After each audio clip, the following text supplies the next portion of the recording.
로마서 5장 19절 말씀을 가지고 제 12장 원시 상태의 그 인간 두 번째 시간 이렇게 갖도록 하겠습니다. 먼저 시간부터 이제 그 인간론에 대해서 이렇게 나가고 있는데, 먼저 시간에 인간의 본질적인 구조 이렇게 해서 인간은 영혼육으로 이렇게 구성이 되어 있다. 2분설이냐 3분설이냐 이렇게 이제 주장을 하는 분들이 많은데, 어떤 분들은 3분설을 주장하고 어떤 분들은 2분설을 주장을 해서 영혼과 육 이렇게 이야기를 하고, 영혼육 이렇게 해서 이제 3분설을 이야기한다라고 말씀을 드렸습니다. 근데 성경적으로도 봐도 그렇고, 또 우리가 설명을 영혼육에 대한 이 설명을 드리는 데 있어서도 그렇고, 또 구성도 그렇게 돼 있습니다. 그래서 영혼육 이렇게 알면은 우리가 설명하기도 쉽고, 또 영의 기능과 혼의 기능과 육체의 기능을 우리가 명확히 구별할 수 있게 될 수 된다라고 말씀을 드렸습니다. 그리고 영혼의 기원에 대해서 말씀을 드릴 때, 어떤 분들은 선제설을 주장하고 창조설을 주장하고 유전설을 주장하는데, 저는 유전설을 주장한다 이렇게 말씀을 드렸습니다. 오늘은 그 하나님의 형상인데,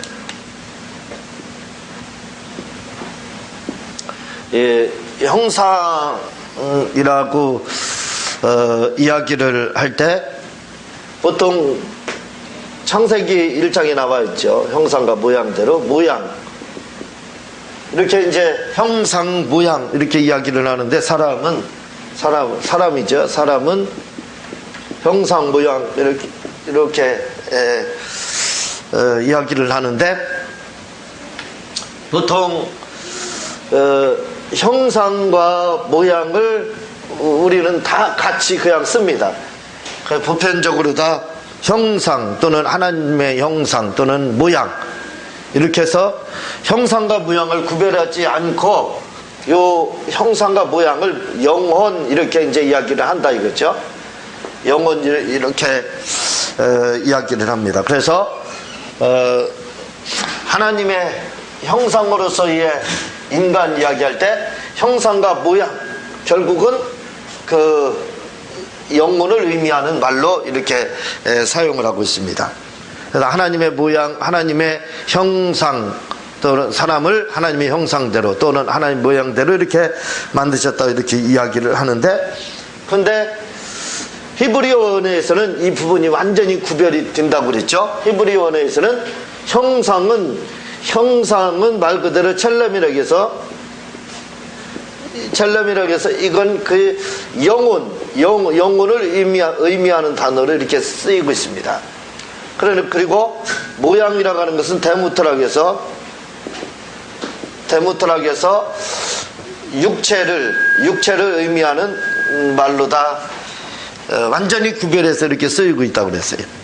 근데 이제 그 하나님의 형상과 하나님의 모양으로 우리가 사람이 창조함을 받았다 라고 이야기할 때, 보통 보편적으로 다 그 말을 구별하지 않고 하나님의 형상과 모양이다 하면 무조건 그냥 이 모양과 형상과 모양 이렇게 하면 영혼으로서 사용하는 경향이 많다 이거죠. 그렇게 한다 이거죠. 그렇지만 우리는 분명히 구별을 해야 됩니다. 우리가 하나님의 형상대로 창조함을 받았다 할 때, 단순히 하나님의 그 영혼만 하나님이 닮은 것이 아니라, 말 그대로 하나님의 형상과 모양으로 사람을 창조하셨다고 할 때 성경 그대로를 받아들이는 겁니다. 근데 이걸 같이 보게 되면 그대로 받아들이는 게 아니라 이거죠. 그대로 받아들이는 것이 뭐냐면, 형상과 모양대로 창조했다고 해서 이 형상이 영혼, 하나님의 그 영의 모습 그대로, 영혼, 이 하나님을 가리켜서 영적 존재, 영이시라고 한다 이거죠. 근데 우리는 여기다 혼을 더 붙입니다. 혼을 더 붙여요. 이건 뭐냐면 인격적인 부분이거든요. 하나님은 영이신데 그 자체가 인격을 가지고 계십니다. 왜냐하면 그분은 영적인 분이시기 때문에 그렇죠. 그런데 그래서 모양할 때는 이 대무토락에서 육체를 가졌다 이거지. 그걸 우리는 기억을 해야 된다 이거죠. 근데 보편적으로 형상과 모양을 같이 본다 이거죠. 우리는 그렇게 보지 않는다 이거죠. 형상과 모양을 완전히 원어 자체가 틀립니다. 그래서 형상과 모양할 때는 영적인 요소와 혼적인 요소를 포함시킨 것을 말하고 있어요. 그래서 대무토라는 것은 그냥 육체적인 존재를 말하고 있다 이거죠. 본능, 육체라고 하면 본능 이렇게 생각하면 되는 거예요. 그렇게 창조하셨다, 그렇게 닮으셨다, 그렇게 사람이 닮았다 이제 이야기를 하는데, 우리는 하나님의 형상과 모양을 그대로 닮았다. 단순히 영혼만 닮은 게 아니라 육체까지도 예수님을 그대로, 겉모양까지도 예수님을 그대로 닮았다. 그게 바로 사람이다. 그냥 여러분들이 그렇게 아셔야 된다 이거죠. 우리의 모습은 영혼도 그렇고 육체도 그렇고 다 하나님의 모습을 그대로 닮았다 이렇게 보면 되는 거예요. 그냥 형상 모양 이렇게 할 때는 영혼만 닮은 걸로 이렇게 보통 분들은 그렇게 해석을 하고 그러는데, 완전히 나눠져 가지고 우리는 하나님의 형상과 모양대로 이제 창조가 됐다 이렇게 이야기를 합니다. 그런데 이 사람이 하나님의 형상대로 창조됐다고 하는데, 이 형상이라고 할 때 그렇다면 이 형상의 범위가 어디까지냐 이거예요. 별걸 다 논하고 있습니다. 이 형상이라고 하는 그 범위가 도대체 이 형상이라는 범위는 어디까지냐, 어디까지를 형상이라고 하느냐 그겁니다. 형상의 범위. 형상은 우리 사람이 하나님의 형상대로 창조됐는데, 그렇다면 그 형상이라고 하는 부분, 형상이라고 할 때는 영혼을 항상 생각해야 돼요. 그걸 생각해야 됩니다. 여기서는 그렇게 해석을 하고 있거든요.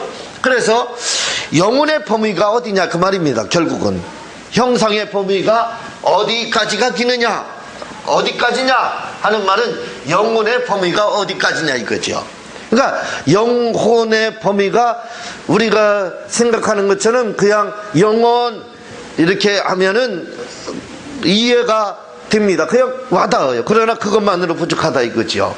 좀 더 구체적으로 이 형상이라고 할 때는 그 범위가 어디까지냐 이렇게 이야기할 때 각 교단마다 이 형상의 이 범위, 다시 말하면 영혼의 범위가 다릅니다. 그래서 천주교의 주장과 또 누토파의 주장과 개혁교회의 우리 기독교죠. 기독교의 주장이 각각 다릅니다. 영혼의 범위를, 영혼을 어디까지를 영혼으로 볼 것이냐 할 때, 천주교가 말하는 영혼의 범위와 누토교에서 말하는 영혼의 범위와 기독교에서 말하는 영혼의 범위가 각각 다르다는 거지요. 그래서 천주교에서는 이 영혼의 범위를 선천적인 것, 이걸 선천적인 것, 이걸 다른 말로 자연적인 것 이렇게 이야기를 합니다. 자연적인 것, 자연적인 것과 후천적인 것, 요 두 가지 이렇게 요걸 영혼이다 이렇게 말을 합니다. 영혼의 범위가 어떻게 되느냐, 후천적인 것하고 선천적인 것을 플러스한 것, 요게 영혼의 범위다 이렇게 이야기를 해요. 그러면 선천적인 것, 다시 말하면 자연적이다 이거죠. 자연적이다 이 말은 우리가 이 조직신학에서 자연적이다 이 말은 가지고 태어난 겁니다. 그러니까 그걸 이제 은사로 바꾸게 되면 자연은사 이렇게 하는 거거든요. 그건 뭐냐면 태어나면서 가지고 태어난 그 소질, 그런 걸 그냥 우리는 세상 사람들은 소질 이렇게 이야기하잖아요. 소질이라고 하지 않고 그걸 은사라고 합니다. 그러니까 여러분들이 가지고 부모로부터 물려받은 그 재능들, 소질 이런 것들 있잖아요. 그걸 우리는 그냥 소질과 재능을 부모로부터 물려받았다 이렇게 보통 사람들은 말하지만, 그러나 이 조직 진압적인 개념에서는 그렇게 말하지 않고 그것은 자연은사다 이렇게 말을 합니다. 그리고 후천적으로 하나님께 기도해서 받은 은사들은 그걸 이제 특별한 은사, 특별은사 이렇게 이야기를 해요. 그래서 은사를 여러 가지로 나눌 수 있지만 자연은사, 특별은사 이렇게 나눈다 이거죠. 마찬가지로 자연적이다 이렇게 이야기할 때는 벌써 자연은사를 지금 설명을 드린 것처럼 이것은 하나님이 영혼을 우리 그 코에 생기를 불어 넣으실 때 그 영혼을 불어 넣은 거거든요. 그때 불어 넣었을 때 아예 동시에 들어온 것을 말을 하는 겁니다. 동시에 그때 들어온 거 거기까지가 영혼이라는 거예요. 하나님이 그 코에 생기를 불어 넣으셨을 때 사람이 단순히 영만 넣어준 게 아니라는 거예요. 영만 그 코에다가 불어 넣으신 것이 아니라, 영혼만 불어 넣은 것이 아니라 이거죠. 그 영혼을 포함한 것, 그걸 바로 선천적 또는 자연적인 거 이렇게 이야기합니다. 그래서 자연적인 것까지 포함시켜서 이걸 영혼이라고 하는데, 그것이 뭐냐? 영혼불멸. 영혼은 죽지 않는다 이거죠. 영혼은 죽지 않는다. 이것은 하나님이 생기를 불어넣을 때 영혼불멸을 불어넣었다는 거예요. 우리의 영혼은 죽지 않게끔 소멸되지 않는다 이거죠. 소멸은 없어지는 겁니다. 공기방울처럼 없어지고 저 무지개처럼 떠 있다가 그냥 사라져버리는 그런 것이 아니라 이거죠. 없어지는 것이 아니라 그것이 소멸되지 않고 영원히 계속 되게끔 그렇게 창조하셨다 이거죠. 이 영혼이 그거 들어가는 겁니다. 이거 자연적인 거다 이거죠. 그리고 자유의지, 의지의 자유. 어떻게 우리가 의지라는 것은 어떤 목적을 놓고 그것을 향해서 나아가는 것을 말을 합니다. 또는 선택을 말을 하는 겁니다. 그런 선택을 해서 자기 의지 발동을 하는 그 자유의지도 하나님께서 선천적으로, 다시 말하면 자연적으로 우리에게 그 영혼의 범위 안에서 주셨다는 겁니다. 그러니까 우리 영혼의 범위에 뭐가 들어가느냐면 자유의지도 들어간다 이거죠. 영혼 불멸도 들어가고, 그걸 하나님이 그의 생기를 불어 넣을 때 갖추셨다 이 말입니다. 그러니까 이런 것들은 후천적인 게 아니에요. 태어날 때는 선택할 줄 몰랐는데 후천적으로 개발돼서 교육을 통해서 또는 학습을 통해서 그걸 배워서 갖게 됐더라. 그게 아닙니다. 선택하는 거. 그렇지 않아요. 아기가 태어나도 아기라 할지라도 엄마 젖을 막 찾고 그러는 것 본인이 찾는 거예요. 누가 가르쳐 줬습니까? 안 가르쳐 줬어요. 자기가 배가 고프면 찾고 하는 그 자유의지를 발동해서 자유의지를 가지고 엄마 젖을 찾는다 이거죠. 그런 것처럼 그게 뭐냐면 바로 이런 건 선천적으로 하나님이 주셨다 이거죠. 자연적인 거라 이거죠. 이것도 이런 것조차도 바로 영혼의 범위에 들어간다 이겁니다. 그리고 또 영성이라는 게 있어요. 이 영성이라고 하는데, 이 영성이라고 하는 것은 하나님의 뜻대로 막 살려가는 거예요. 그런데 이 영성에는 종교심도 들어가죠. 종교심, 하나님의 뜻대로 살려가는 거하고 이런 것들이죠. 영성. 요 종교심조차도, 다시 말하면 이런 종교심 또는 하나님의 뜻대로 살려가는 거, 이런 것까지도 하나님께서 그 코에 생기를 불어 넣으실 때 자연적으로 주셨다는 거예요. 그러니까 이런 것들은 요 세 가지를 요걸 가리켜서 선천적인 거다 그러는 겁니다. 자연적인 거다. 자연적인 영혼이다 이거죠. 그래서 영혼이라는 것은 여기까지 포함을 시키고 있어요. 우리는 그냥 영혼하면 영혼 그 기능만 생각을 하고 있는데 그렇게 보지 않고 있다 이거죠. 영혼이라는 것은 그 영혼 불멸과 자유의지와 영성을 포함한다 이거죠. 영성을 포함하는 것을 바로 영혼이다 이렇게 이야기하고, 그런데 천주교는 여기에서 멈추지 않습니다. 한 가지가 더 들어가요. 그게 뭐냐면 후천적인 요소, 후천적인 것으로서 후천적인 것까지 영혼으로 포함시킵니다. 그래서 후천적인 것은 의라는 것, 의라는 것은 바르게 살려가는 거예요. 선하게 살려가고 착하게 살려가고 하는 걸, 그걸 바로 의라고 합니다. 의라고 하는 거예요. 그래서 영혼이, 그래서 이걸 가리켜서 영혼이 구원받는 조건이죠. 영혼이 구원받기 위해서는 자유의지가 발달해야 되고 하나님을 찾아야 된다 이거죠. 신을 찾아야 된다 이거죠. 그런데 여기서 멈추지 않고 바르게까지 살아야만이 영혼이 구원받을 수 있다는 겁니다. 왜? 영혼의 범위에 뭐가 들어가냐면 의까지도 들어가요. 선한 일을 하야 되고 착한 일을 하야 되는 것이 의라 이거죠. 그것까지 포함시키는 겁니다. 그래서 천주교인들은 의를 행하려고 굉장히 노력을 많이 합니다. 우리 기독교인들도 더 많이 노력을 하지, 우리 기독교인들은요. 그런데 천주교인들도 착한 일을 하려고 어디 가서 봉사단체에 가담해서 봉사활동을 하려고 굉장히 노력을 합니다. 왜? 교리적으로 그게 그래요. 왜냐하면 영혼이 구원을 받아야 됩니다. 근데 영혼의 범위가 뭐예요? 그렇게 사는 것까지 영혼의 범위로 들어가는 거예요. 그러니까 영혼이 구원받기 위해서는 영혼 불면과 자유의지를 발동해야 되고 신을 찾아야 되고 신의 뜻대로 살아야 되는 것도 있지만 그것만으로 부족하고 실제로 가서 네가 착한 일을 해야 되고 이웃을 구제해야 되고 봉사를 해야 된다. 그래야 그게 네 영혼이다 이 말입니다. 그래야 네 영혼이 구원받는다 이 말이에요. 이게 이제 천주교의 그 영혼의 범위입니다. 이게 영혼의 범위, 형상의 범위죠. 그렇지만 루터파의 영혼의 범위는 영혼 불멸이나 자유의지나 영성이나 의를 다 받아들입니다. 다 받아들이는데 루터파에서는 한 가지를 더 받아들이고 있어요. 그게 뭐냐면 참지식이라는 것은 만남을 말하는 거예요. 하나님과의 만남. 이 만남이 있어야 된다.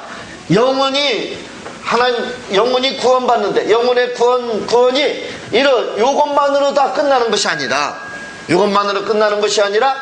참 지식까지 가져야 된다 이 말입니다. 참 지식.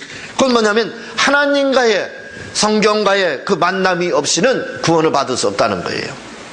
그러니까 굉장히 교리가 강화된 거죠. 여기는 예수가 그렇게 필요가 없습니다. 왜냐하면 의를 중요시 여기는 이건 타고난 거기 때문에 의를 중요시 여기에서 선하고 착한 일을 하면 모든 교단에 다 구원이 있다. 불교에도 구원이 있다는 겁니다. 그 천주교잖아요. 다른 종교에도 구원이 있다. 왜? 영혼의 범위가 의까지 들어가기 때문에 의를 행하면 된다 이거죠. 그래서 그들은 예수 없이도 다른 교단이라고 하는 건 기독교 안에서의 교단을 말하는 게 아니라 다른 종교를 말하는 거예요. 다른 이방 종교도 착하고 의롭고 바르고 선하게 살면, 그렇게만 살면 구원이 있다. 그래서 불교에도 구원이 있다. 또 다른 이슬람에도 구원이 있다. 그들은 그렇게 주장을 하는 겁니다. 왜? 여기에 참 지식이 빠졌거든요. 만남이 필요가 없어요. 그냥 신을 향해서 열심히 찾으려고만 노력하면 되는 종교심이죠. 그러니까 종교심만 있으면 되는 거예요. 종교심만 있으면, 그리고 그 종교심을 가지고 의롭게 살기만 하면 구원을 받는 거니까. 그래서 왜 영혼의 범위가 그겁니다. 그러나 천주교는 루터교는 그것만으로 부족하다 이거죠. 아무리 영혼 불멸 자유의지 신을 향해서 찾는다 할지라도 또 네가 아무리 착하게 살아봐라 이거예요. 그렇다 할지라도 문제는 뭐냐면 참지식, 주님과의 만남이 있어야 된다는 거예요. 주님과의 만남이 없으면 너는 구원받을 수 없다는 겁니다. 영혼이 잘 될 수가 없다는 거예요. 이게 맞는 거죠. 영혼이 잘 되기 위해서는 바로 주님과의 만남이 가장 중요하다 이거죠. 이 후천적인 거, 이걸 루터파에서는 영혼의 범위다 이렇게 보고 있습니다. 그리고 우리가 기독교라고 하는 개혁교회 쪽에서는 영혼의 범위를 기독교죠. 영혼의 범위를 영혼 불멸을 인정을 합니다. 영혼 불멸, 자유의지, 또 영성도 인정을 하지요. 하나님을 향한 거. 요걸 선천적으로 본다면 후천적인 것이 있어야 되는데, 가장 중요한 것은 신과의 만남, 그것도 신과 만남도 포함이 됩니다. 이런 것들이 있어야 된다는 거죠. 영혼불멸, 자유의지, 영성, 신과의 만남, 이런 것들이 필요하지만, 그렇지만 기독교에서는 뭘 중요시하느냐면 의라고 하는 거. 아까 그 말한 그 의라고 하는 거요. 후천적인 그 의, 바르게 살고 선하게 살고 착하고 살려고 하는 거, 이 의로서 구원이 오는 것이 아니다, 그렇게 말을 합니다. 의로서 구원을 받는 것이 아니라 바르게 살고 의롭게 살고 선하게 살고 착하게 사는 거, 그게 구원받는 요소가 되는 것이 아니라는 거예요. 그게 천주교에서는 그게 구원의 요소입니다. 그러나 기독교에서는 그게 구원의 요소가 될 수는 없다는 거예요. 하나님과의 만남이 있은 후에 필요한 것이 뭐냐면 바로 의라는 것이 필요한데, 이 의라는 것은 후천적인 건데 뭘로다? 이것은 다른 말로 해서 공로가 되는 겁니다. 다시 이 의가 공로가 된다는 것은 뭐냐면 바로 후에 받을 상급이 된다, 이 말이에요. 상급. 그러니까 우리가 선하게 살고 하나님의 뜻대로 살고 말씀대로 살고 봉사 생활을 하고 하나님의 뜻대로 살려고 하는 이유가 어디에 있느냐? 우리는 구원받기 위해서 그러는 것이 아니라는 거예요. 구원받기 위해서가 아니라 우리가 그렇게 살아야 되는 이유는 바로 우리에게 상급이 있기 때문에 그렇다는 거지. 천국의 상급. 요걸 가리켜서 기독교 윤리라고 할 수가 있는 거죠. 의라고 하는 거. 우리가 왜 기독교 윤리를 행해야 되느냐? 이유는 간단하다, 이겁니다. 그것은 우리가 상급을 받기 위해서, 구원을 받기 위해, 구원의 요소가 아닌 상급을 받기 위해서 우리가 이렇게 살아야 된다는 거예요. 이게 이제 기독교의 그 교리입니다. 이게 맞죠. 그러니까 천주교에서는 의로서 구원, 지금 의로서 구원을 받는다, 이렇게 주장을 하는 거고, 기독교는 의로서가 아니라 이 의라는 것은 바로 상급을 받기 위해서 필요한 것이다 라고 주장을 그렇게 하고 있습니다. 왜냐하면 첼렘과 데모트에서요, 첼렘, 데모트, 이건 육체적인 거라고 했어요. 여기는 영적인 것과 도덕적인 거, 이렇게 이야기를 하고 있어요. 그래서 이런 것들이 그냥 영혼불멸, 자유의지, 영성 또는 의, 이런 것들이 그냥 이야기하는 것이 아닙니다. 결국 따지고 보면은 이 첼렘이 영적인 것과 도덕적인 것을 말을 하고 있어요. 근데 기독교에서 이 도덕적인 요소인 선하고 착한 것은 이 영혼이 구원 받는데 필요한 것이 아니라 상급을 받기 위해서 필요한 것으로 그렇게 이제 해석을 하고 있는 거죠. 그게 다르다는 걸 여러분들이 기억을 해야 됩니다.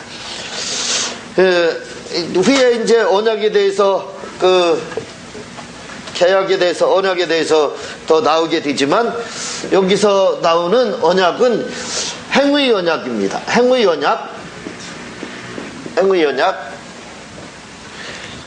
언약이라고 하는데, 이 언약이라는 말은 약속이라는 뜻이에요. 계약, 약속, 그런 뜻입니다. 약속. 근데 요 언약이라는 말을 또 다른 데서는 뭐라고 해석을 하냐면, 신약 성경에서 언약이라고 할 때는 이 언약은 바로 유언으로 해석을 합니다. 유언. 가장 중요하잖아요. 가장 중요한 게 중요한 말 남기고 마지막 숨 넘어가기 전에 중요한 거 남겨놓고, 이제 떠날 때 남기는 그 말이 그 유언이라 이거죠. 그래서 사람들이 불이 자라갈지라도 말을 잘 안 들으려고 안 듣는 사람도 유언만은 들으려고 하잖아요. 그래서 청개구리 이야기가 나오지 않습니까? 마지막 한 번 내가 효도해야 되겠다. 반대로 할 줄 알고 내가 죽으면 물에다 묻으라 하면 산으로 묻을 줄 알고 물에다 묻으라 했는데 물에다 묻었다는 거지. 한 번. 왜? 그 유언이었기 때문에. 유언은 그래서 불이 자라도 지키려고 한다. 중요하다 이겁니다. 굉장히 유언과 같은 말씀이, 유언과 같은 것이 뭐냐면 언약, 약속이라 이거죠. 하나님의 약속은 유언과 같다 이거죠. 그 정도로 중요한 것이 이 언약인데, 이 언약에는 행의 언약이 있고 속죄 언약이 있고 은혜 언약이 있습니다. 이 두 가지는 다음에 나오게 돼요. 근데 행의 언약이라는 것은 대표입니다. 대표. 하나님의 대표. 하나님의 대표는 하나님이라고 그랬어요. 그리고 인류의 대표는 누구냐면 아담입니다. 그래서 제1 당사자가 누구냐면 하나님, 제2의 당사자가 누구냐면 사람이라 이거죠. 아담이라 이거. 갑을 이렇게 보면 되겠죠. 갑을 해서 계약서를 쓴 겁니다. 그 계약서를 썼는데 계약의 조건이 뭐냐면 선악과예요. 선악과를 놓고